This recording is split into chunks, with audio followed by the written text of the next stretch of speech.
রাজশাহীর ঐতিহ্যবাহী পুঠিয়া রাজবাড়ির পাশেই চলছে পুরনো একটি ভবন ভাঙার কাজ, আর সেই ভবনকে ঘিরেই এখন তুমুল বিতর্ক।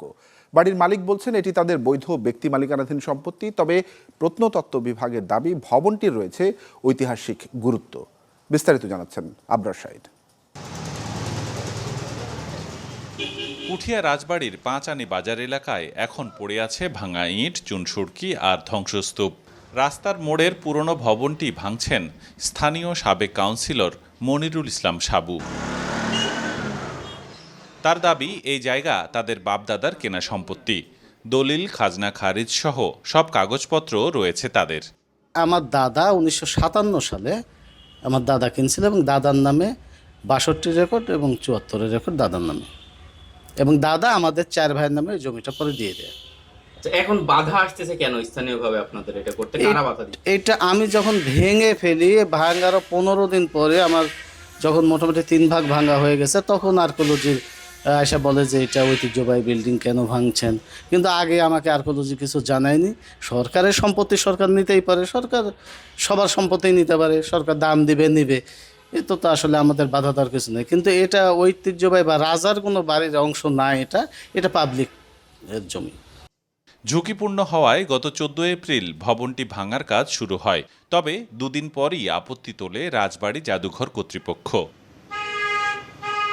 উপজেলা প্রশাসন ও প্রত্নতত্ত্ব বিভাগ মৌখিকভাবে কাজ বন্ধ রাখতে বললেও ভবনটিকে প্রত্নসম্পদ বা রাজবাড়ির অংশ হিসেবে এখনও কোনো লিখিত ঘোষণা দেখাতে পারেনি তারা। এই রাজবাড়ি কমপ্লেক্সের আশেপাশে বিভিন্ন জায়গায় ছড়িয়ে ছিটিয়ে আছে একাধিক প্রত্ন নিদর্শন।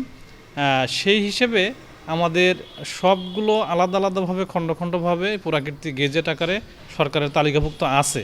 তবে যে ভবনটি ভাঙা হয়েছে, এই ভবন ছাড়া আরও 2টি ভবন, অর্থাৎ এক কথায় আরও 3 থেকে 4টি ভবন এখনও সরকারের পুরাকীর্তি তালিকাভুক্ত গেজেটভুক্ত না।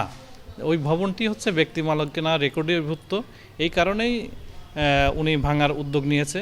কিন্তু পুরাকীর্তির যে আইন আছে 68 সংশোধিত 1976 এর 19-এর 3 ধারা এবং 19-এর 1, 2 এবং 12-র 3 ধারায় আছে যে কোনো পুরাকীর্তির আশেপাশে এর নষ্ট হয়, বিনষ্ট হয়, মানে কোনো ক্ষতিগ্রস্ত করে, এই ধরনের স্থাপনার আশেপাশে কোনো কিছু ভাঙা যাবে না, নতুনভাবে তৈরি করা যাবে না, এবং কোনো কিছু পরিবর্তিত করা যাবে না। এই আলোকে আমরা এই যখন হেরিটেজ একটা সাইট যখন তারা ভাঙার উদ্যোগ নেয়, তা আমরা এই আইনের বলেই প্রত্নতত্ত্ব অধিদপ্তরের মাধ্যমে বাধা প্রদান করি। স্থানীয়দের ভাষ্য, ভবনটি রাজবাড়ির মূল স্থাপনার অংশ নয়। তাই ব্যক্তি মালিকানাধীন সম্পত্তিতে হস্তক্ষেপের আগে সরকারের স্পষ্ট অবস্থান প্রয়োজন। কারণ ওটা তো সরকারি প্রপার্টিও না, প্রায় অন্য প্রপার্টিও না।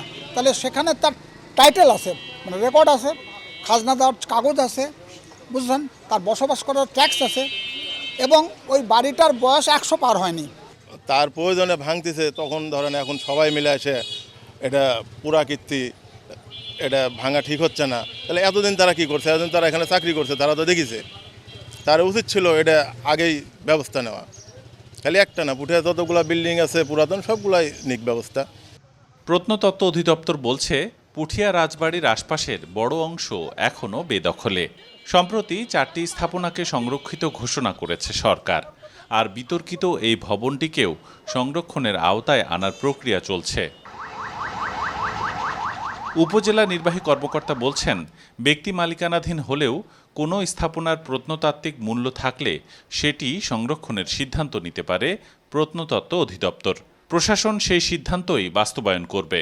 রাজবাড়িতে একটি বাড়ি ভাঙা হচ্ছে বলে যে নিউজ হয়েছে, আমরা তো সে প্রেক্ষিতে সেখানে সরজমিনে যাই।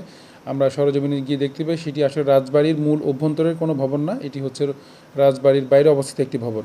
তবে ভবনটি একটি পুরাতন এবং তার একটি প্রত্নতাত্ত্বিক একটি মূল্য রয়েছে। তবে আমরা অফিসে সংরক্ষিত কাগজ দৃষ্টি দেখতে পাই সেটি একটি ব্যক্তি নামে রেকর্ডকৃত জমি। তো সে কারণে আমরা কাজ বন্ধ রাখতে সবাইকে বলেছি, এবং আর্কিওলজি বা প্রত্নতত্ত্ব অধিদপ্তরকে বলেছি, যে আমাদের যে কাস্টোডিয়ান ছিল বলেছি যে আপনাদের দপ্তর থেকে এই সংক্রান্ত যদি কোনো উদ্যোগ গ্রহণ করা থাকে এটি সংরক্ষণের জন্য, এবং যেহেতু ব্যক্তি নামীয় রেকর্ড, সেই রেকর্ডের বিষয়ে কোনো ব্যবস্থা নেওয়ার কোনো উদ্যোগ থাকে আমাদেরকে জানাতে, এবং আমরা সেই বিষয়ে ব্যবস্থা নিব। তবে আপাতত আমরা কাজ বন্ধ রেখেছি।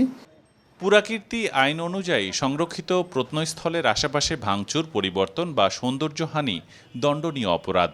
অথচ বিতর্কিত এই ভবনের উত্তর পাশে বড় শিব মন্দির, দক্ষিণ পাশে দোল মন্দির, দুটি সংরক্ষিত প্রত্নসম্পদ। কিন্তু ব্যক্তি মালিকানাধীন স্থাপনা সংরক্ষণে স্পষ্ট নীতিমালা না থাকায় ঐতিহ্য আর মালিকানার দ্বন্দ্ব এখন প্রকাশ্যে। আবরার শাইর, চ্যানেল 24, রাজশাহী।